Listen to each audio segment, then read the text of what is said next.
दोस्तों आज हम बात करने वाले हैं ऐसे 5 लेसन्स की जो हर रिटेल निवेशक को समझना और जानना बहुत ज़रूरी है। जी हाँ दोस्तों, स्टॉक मार्केट क्रैश होता है तो कैसे हमको सिचुएशन को हैंडल करना है, टैकल करना है, ये हमको जानना बहुत ज़रूरी है। क्योंकि दोस्तों वेल्थ जब बनती है, आपको पता है वेल्थ बनाने के लिए हमको लॉन्ग टर्म में निवेश करना ही पड़ता है। ट्रेडिंग करके दोस्तों हम सिर्फ पैसा कमा सकते हैं, लेकिन वेल्थ बनाने के लिए हमको यहाँ पर इन्वेस्टिंग करनी पड़ेगी और इन्वेस्टिंग के सिचुएशन में हमको लॉन्ग टर्म मार्केट में रहना पड़ता है और लॉन्ग टर्म में दोस्तों ऐसी सिचुएशंस हमेशा आती रहेंगी। Stock market crashes, beer market, bull market, ये जो है दोस्तों बिज़नेस साइकिल्स हमेशा चलती रहेंगी और आपको वॉलेटिलिटी देखने को मिलती रहेगी। तो इस सिचुएशन में हमको लॉन्ग टर्म में कैसे बिहेव करना है, आज के वीडियो में दोस्तों यही 5 लेसन्स मैं आपको बताने वाला हूँ। साथ ही ऐड ऑन आपको एक लेसन और बताऊँगा वीडियो के एंड में, जो कि बहुत इंपॉर्टेंट है। तो वीडियो ये काफ़ी इन्फॉर्मेटिव होने वाला है दोस्तों, बहुत इंपॉर्टेंट होने वाला है। अगर आप पोर्टफोलियो है आपके पास, अगर आप एक लॉन्ग टर्म निवेशक हैं, तो ज़रूर दोस्तों आज का वीडियो आपके लिए बहुत हेल्पफुल होगा। तो बिना स्किप करे एंड तक देखिएगा। अच्छा लगे ये वीडियो ज़रूर लाइक करके एप्रिशिएट ज़रूर कीजिएगा दोस्तों। चैनल पे नए हैं, अभी तक सब्सक्राइब नहीं किया है, चैनल को दोस्तों ज़रूर सब्सक्राइब कर लीजिए। आपके लिए ऐसी कंटेंट दोस्तों हम यहाँ पर लाते रहते हैं। तो चलिए दोस्तों पहले लेसन की तरफ हम बढ़ते हैं। पहला लेसन है दोस्तों, stay calm, don't sell on panic.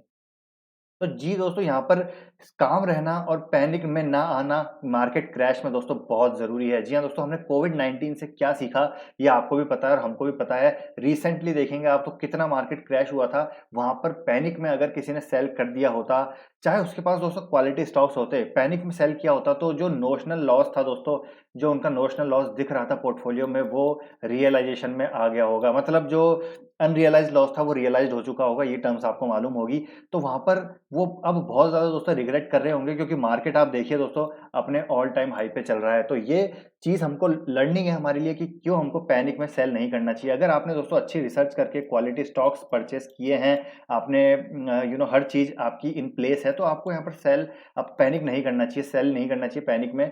आपको सोचना चाहिए पहले ये कि हमने यहाँ पर इन्वेस्टमेंट क्यों की है, हमारा होराइज़न क्या है, हमारे एस्पिरेशंस क्या हैं, गोल्स क्या हैं, ये सब सोच के आपने किसी स्टॉक में इन्वेस्ट किया है, तो उसको आप ऐसे पैनिक में सेल करेंगे तो दोस्तों डेफिनिटली आप लॉस में ही रहेंगे हमेशा, क्योंकि ऐसी सिचुएशन मार्केट में हमेशा हमको देखने को मिलेगी। तो पहला लेसन लेसन यही है, काम रहिए दोस्तों, पहले सोचिए अपने दिमाग में, पोर्टफोलियो अपना ओपन कीजिए, उसमें देखिए हमने कौन से स्टॉक लिए हैं, क्या इन स्टॉक्स में फंडामेंटली कुछ इश्यूज़ हैं, एक्सटर्नल इश्यूज़ की वजह से क्या क्यों हम ये सेल कर रहे हैं। अब फॉर एग्ज़ाम्पल मैं आपको बताता हूँ, क्या दोस्तों एग्ज़ाम्पल लेते हैं, चलिए कोविड-19 का ही लेते हैं। क्या आपने दोस्तों टाटा का नमक खाना छोड़ दिया, कोविड हुआ तो? नहीं। लोगों ने और ज़्यादा स्टॉक किया।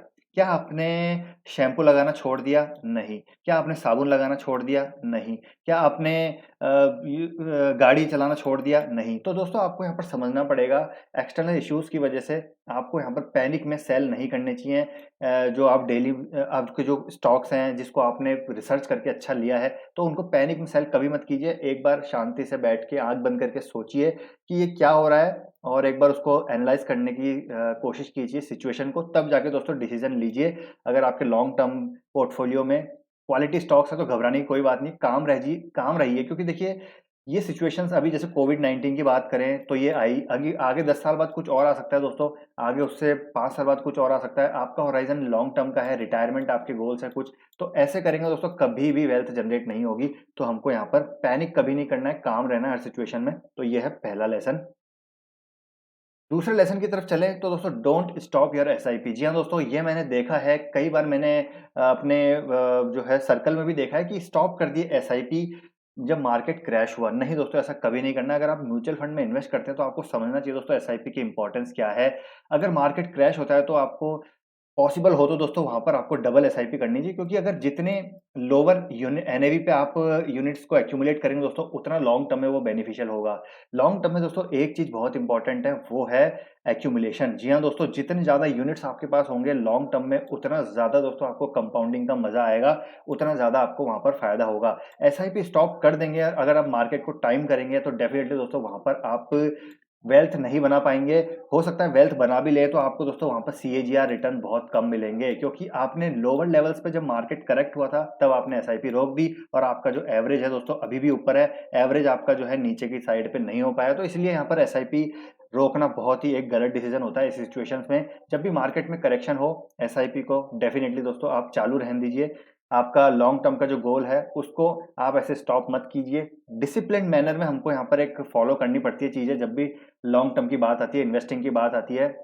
डिसिप्लिन्ड रहेंगे तो दोस्तों डेफिनिटली वहाँ पर आपको बेनिफिट मिलेगा लॉन्ग टर्म में फॉर श्योर। ये था सेकंड लेसन और बहुत इंपॉर्टेंट लेसन। थर्ड लेसन की बात करें दोस्तों, एसेट एलोकेशन। ये दोस्तों एक ऐसी चीज़ है, इसकी इंपॉर्टेंस को बहुत कम लोग समझते हैं। एसेट एलोकेशन दोस्तों बहुत ज़्यादा मैटर करता है, मतलब ये स्टॉक पिकिंग से भी ज़्यादा मैटर करता है when it comes to reaching your financial goals. Asset allocation is the must. जी हाँ दोस्तों, मस्ट मैं इसलिए कह रहा हूँ क्योंकि इसकी इंपॉर्टेंस आपको लॉन्ग टर्म में समझ आती है। एक एक थंब रूल होता है दोस्तों कि आपकी जितनी भी एज है उसको आप 100 में से माइनस करेंगे। जैसे फॉर एग्जांपल आपकी एज 30 है तो 100 में से माइनस करेंगे तो 70% आप ज़रूर इक्विटी में रख सकते हैं। ये आपके रिस्क एपेटाइट पे बिलॉन्ग करता है, क्योंकि 30 में आप रिस्क ज़्यादा ले सकते हैं तो आप ज़्यादा वहाँ पर इक्विटीज़ में शिफ्ट हो सकते हैं। ऐसे ही आपकी जितनी एज बढ़ती जाएगी 100 में से माइनस करते जाएँगे, तो आपका वहाँ पर एसेट एलोकेशन इक्विटीज़ की तरफ उतना होगा। तो यहाँ पर आपको ये भी समझना पड़ेगा दोस्तों, जो 30% है उसमें आप आपका जो है एसेट एलोकेशन है, चाहे हम बात करें फिक्स्ड इनकम सिक्योरिटीज़ की या फिर बात करें गोल्ड की या फिर रियल एस्टेट की या फिर बॉन्ड्स की, जितने भी दोस्तों यहाँ पर आपको ये डिफरेंट इंस्ट्रूमेंट्स हैं, इनमें एसेट एलोकेशन करना बहुत ज़रूरी है। क्योंकि दोस्तों बुल मार्केट में तो सबको एन्जॉय आता है। जी हाँ दोस्तों, बुल मार्केट में सबको मज़ा आता है, लेकिन जब बेयर मार्केट आता है और जो 100% इक्विटीज़ में रहता है दोस्तों, उससे उससे आप कभी रूबरू होंगे तो पूछना कि कितनी ज़्यादा दिक्कत होती है। जब पैसे की रिक्वायरमेंट होती है दोस्तों, तब लॉस में बेचना इक्विटीज़ को, अच्छे क्वालिटी स्टॉक्स को बेचना काफ़ी एक दर्दनाक चीज़ होती है। तो इसलिए एसेट एलोकेशन करना बहुत ज़रूरी है। अपने इक्विटीज़ के पोर्टफोलियो को डेफ़िनेटली दोस्तों आपको रिस्क एपेटाइट के अकॉर्डिंग आपको रखना चाहिए, क्योंकि सबसे ज़्यादा जो है आपको रिटर्न्स इक्विटीज़ में मिलते हैं, लेकिन आपको एसेट एलोकेशन करना भी बहुत ज़रूरी है। बेयर मार्केट में आपको गोल्ड में भी रहना चाहिए, फिक्स्ड इनकम सिक्योरिटीज़ में भी रहना चाहिए, ताकि आपको लॉन्ग टर्म में जब आपकी एज दोस्तों ज़्यादा हो जाए, जब आप रिटायरमेंट की तरफ अप्रोच कर रहे हों, जब आप रिटायरमेंट के आस-पास पहुँच रहे हों, तब आपको एलोकेशन का असली महत्व समझ आएगा। क्योंकि हो सकता है दोस्तों बियर मार्केट चले, कभी-कभी 5-6 साल भी दोस्तों बियर मार्केट चलता है। ऐसा नहीं है पिछले साल की जैसे हमको सिचुएशन देखने को मिले। ये तो बिल्कुल विपरीत सिचुएशन थी, जब 1 साल में मार्केट इतना डाउन गया और उसी साल में इतना अप आ गया। ऐसा दोस्तों पॉसिबल पिछले अगर मैं बात करूँ क्रैशेज़ की, तो ऐसा नहीं हुआ है, टाइम लगा है। तो जब आप 50-55 में पहुँचेंगे और आपकी इक्विटीज़ में पूरा पैसा पड़ा हुआ है और बियर मार्केट चल रहा है, तो वहाँ पर आपका विथड्रॉ करना दोस्तों बहुत मुश्किल हो जाएगा। अगर एसेट एलोकेशन होगा तो डेफ़िनेटली दोस्तों आपका गोल्ड में भी कुछ एलोकेशन होगा, फिक्स्ड इनकम में भी होगा, बॉन्ड्स में भी होगा, तो यहाँ पर आपका अच्छा खासा रिटर्न बन रहा होगा। हो सकता है इक्विटीज़ में थोड़ा आपको नेगेटिव देखने को मिले, लेकिन वापस से दोस्तों जब ये बाउंस बैक करेगा तो आपको इक्विटीज़ भी अच्छा परफ़ॉर्म करता हुआ दिखेगा और यहाँ पर तो आपका जो है पैसा सेफ है ही। तो एसेट एलोकेशन करना बहुत ज़रूरी है, और इससे रिलेटेड दोस्तों आप मैंने एक वीडियो बना रखा है प्लेलिस्ट में कि कैसे पोर्टफोलियो बनाते हैं, वो आप ज़रूर देखिए दोस्तों। उसमें मैंने डिटेल में बताया है कि कैसे आपको पोर्टफोलियो बनाना है, कैसे स्टॉक पिकिंग करनी है, कैसे डाइवर्सिफ़िकेशन करनी है। वो वीडियो जाके आप ज़रूर देखिए दोस्तों। प्लेलिस्ट आपको मिल जाएगी, आई बटन पे भी मैं दे दूँगा, और नहीं दे पाया तो आप ज़रूर उसको हमारी चैनल की प्लेलिस्ट में जाकर देख सकते हैं, how how to make portfolio. तो ये है थर्ड एलोकेशन, और दोस्तों मैं इसको मानता हूँ बहुत इंपॉर्टेंट, सब में सबसे ज़्यादा इंपॉर्टेंट एसेट एलोकेशन ज़रूरी है। फोर्थ लेसन की तरफ चले तो होल्ड क्वालिटी स्टॉक्स। जी हाँ दोस्तों, क्वालिटी स्टॉक्स होल्ड करना वेल्थ बनाने के लिए आपके लिए बहुत ज़रूरी है। स्पेकुलेशन आपके दोस्तों ज़्यादा दिन नहीं चलती। क्वालिटी स्टॉक्स में रहना लॉन्ग टर्म के लिए बहुत ही अच्छा है।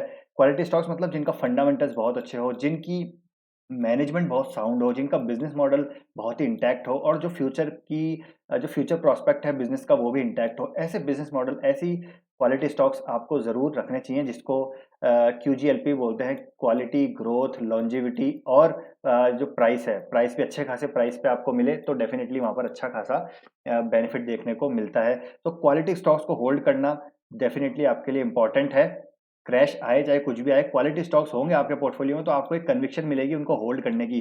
अगर आपने दोस्तों बिना पढ़े, बिना रिसर्च किए कोई स्टॉक आपने ले रखा है, अगर आप पोर्टफोलियो में जाएँगे तो आपको उसी एक स्क्रिप्ट को देखने जो है डर लगेगा उसको कि अब क्या करें। क्वालिटी स्टॉक्स में आपके साथ कन्विक्शन के साथ वो पड़ा रहेगा, चाहे वो 20% नेगेटिव में हो, 30% नेगेटिव में हो, आपको पता है ये बाउंस बैक करेगा, बिज़नेस को कोई दिक्कत नहीं है, फंडामेंटल स्ट्रॉन्ग्स हैं, सिर्फ़ एक्सटर्नल इश्यूज़ के कारण ये जो है लॉस दिख रहा है।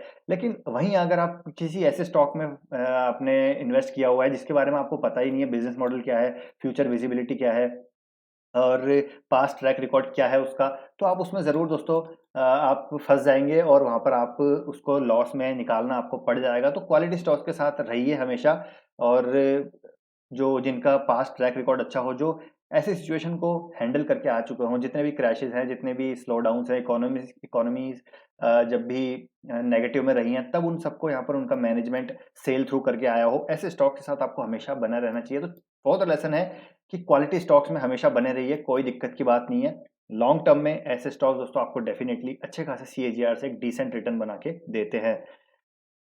5वां लेसन है दोस्तों, इस स्टॉक चार्ट के थ्रू मैं आपको समझाऊँगा और यहाँ पर मैं बात करूँगा। देखिए, ये पूरा एक लॉन्ग टर्म का चार्ट है और ये हमको समझना चाहिए कि दोस्तों चाहे कुछ भी सिचुएशन आए, कैसी भी सिचुएशन आए, मार्केट हमेशा बाउंस बैक करता है। और ये है 5th lesson, market always bounce back. जी हाँ दोस्तों, मार्केट ऑलवेज बाउंस बैक। चाहे हम बात करें 1929 की ग्रेट डिप्रेशन की, चलिए 1929 में तो हम पैदा भी नहीं हुए थे, हम बात करते हैं 90s से लेकर। जब 92 में हर्षद मेहता स्कैम हुआ दोस्तों, मार्केट में अच्छा खासा करेक्शन हुआ, लेकिन आज आप देख लीजिए मार्केट ऑल टाइम हाई। ठीक है, फिर 2000 के आसपास डॉट कॉम बबल आया, उसको भी यहाँ पर सह लिया मार्केट ऑल टाइम हाई। 2004 के आसपास आपको पता है इलेक्शंस हुए, जब जब कांग्रेस जीती थी, तब भी मार्केट में काफ़ी अच्छा करेक्शन आया था 2004 के आसपास। तब वहाँ से गिर के आज मार्केट देखिए ऑल टाइम हाई है। 2008 के पास दोस्तों आपको पता ही है फाइनेंशियल क्राइसिस, सबप्राइम क्राइसिस आया था बहुत बड़ा। उसके बाद आज देख लीजिए आप, यहाँ पर मार्केट टॉप पे है। 2016 के आसपास डिमोनेटाइजेशन हुआ, आपको पता है वहाँ पर मार्केट क्रैश हुआ अच्छा खासा, फिर आज मार्केट अपने ऑल टाइम हाई पे है। 2018 में आपको पता होगा दोस्तों क्या हुआ था, long term capital gains tax लगाया था, तो वहाँ पर मार्केट ने काफ़ी अच्छा एक डाउन ट्रेंड दिखाया था। लेकिन आज देख लीजिए मार्केट टॉप पे। फिर कोविड-19 एक ऐसा पैंडेमिक जो कि डब्ल्यूएचओ ने एक पैंडेमिक करार दे दिया, उसको महामारी करार दे दिया। मार्केट ने अच्छा खासा यहाँ पर जो है करेक्शन दिखाया, लोअर सर्किट लगे, लेकिन आज देख लीजिए मार्केट यहाँ पर ऑल टाइम हाई पे है। तो इससे हमको देखने को क्या मिलता है दोस्तों कि मार्केट ऑलवेज बाउंस बैक। तो घबराने की कोई बात नहीं है, क्वालिटी स्टॉक्स आपके पास हैं, एसेट एलोकेशंस आपके पास है, पैनिक में सेल नहीं करेंगे तो लॉन्ग टर्म में दोस्तों मार्केट ऊपर ही जाएगा और आपकी वेल्थ यहाँ पर डेफिनेटली बननी है। लेकिन आपको जो लेसन्स हैं, जो पहले के लेसन्स हैं, उन पे गौर करना पड़ेगा और अपने आप को वहाँ पर उस हिसाब से ढालना पड़ेगा। लॉन्ग टर्म इन्वेस्टिंग दोस्तों बहुत ही ईज़ी है, बस आपको यहाँ पर पेशेंस रखना पड़ेगा। पेशेंस के साथ-साथ आपको थोड़ी-सी नॉलेज चाहिए। नॉलेज आपको यहाँ पर दोस्तों इस चैनल पे हम देते रहते हैं कि कैसे आपको मैनेज करनी है चीज़ों को, कैसे स्टॉक्स पिकिंग करनी है, कैसे बिज़नेस मॉडल पढ़ना है। ऐसा नहीं है दोस्तों आपने सिर्फ फंडामेंटल्स या ये सिर्फ फाइनेंशियल्स पढ़ लिए, नहीं दोस्तों, आपको बिज़नेस मॉडल समझना पड़ेगा, उसका बिज़नेस मॉडल कैसा है, जो हम आपको यहाँ पर डिटेल में बताते हैं, कैसा उसका बिज़नेस मॉडल है, फ्यूचर में कैसा वो काम कर सकता है। तो यहाँ पर इस चैनल को आप सब्सक्राइब ज़रूर करके रखिए। अगर हमारे साथ दोस्तों आप भी वेल्थ जो है अपनी ग्रो करना चाहते हैं, तो be wise and wealthy channel के साथ दोस्तों आप ज़रूर जुड़ सकते हैं। यहाँ पर हम लॉन्ग टर्म में वेल्थ बनाने के लिए और रिटेल निवेशकों को दोस्तों ऐसी सिचुएशन से उबारने के लिए यहाँ पर हम इस चैनल की शुरुआत की थी और आई होप दोस्तों यहाँ पर आपको बेनिफिट उससे हो रहा होगा। तो ये है most important lesson, market always bounce back. जी हाँ दोस्तों, तो मार्केट हमेशा ऊपर ही जाएगा, इकोनॉमी हमेशा, इंडियन इकोनॉमी दोस्तों ग्रोइंग इकोनॉमी है, इमर्जिंग इकोनॉमी है, डेवलप्ड नेशन की तरफ अग्रसर है।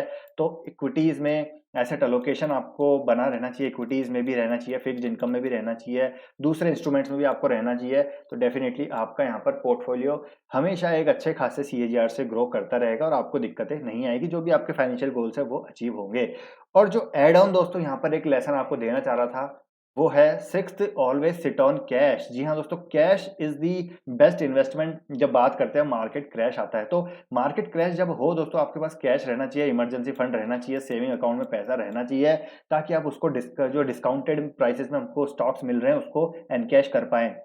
बेहतरीन फंडामेंटल स्टॉक दोस्तों आपको पता है कोविड-19 के दौरान कितने नीचे आ गए थे, लेकिन पैनिक में लोगों ने वहाँ पर सेल कर दिया खरीदने की बजाय। जी हाँ दोस्तों, वहाँ पर खरीदना चाहिए था, लेकिन लोगों के पास कैश नहीं था और कैश जब होता है तो दोस्तों मार्केट ऊपर रहता है, इसलिए हमेशा कैश में आपको रहना चाहिए। ये मैंने एसेट एलोकेशन, जब मैंने पोर्टफोलियो एलोकेशन बताया है आपको, प्लेलिस्ट में आप जब जाएँगे तो वहाँ पर मैंने इसके बारे में दोस्तों आपको इसकी महत्व इसका बताया है, तो वो भी आप ज़रूर देखिएगा, वीडियो बहुत इंपॉर्टेंट है। कैसे पोर्टफोलियो बनाते हैं, कैसे आपको वहाँ पर डाइवर्सिफिकेशन करना चाहिए। तो ऑलवेज सिट ऑन कैश, ये आपको ज़रूरी है, क्योंकि मार्केट कभी भी दोस्तों किसी भी रीज़न से क्रैश हो सकता है। ऐसा नहीं है कि मार्केट में हमेशा आपको बुल रन ही दिखेगा।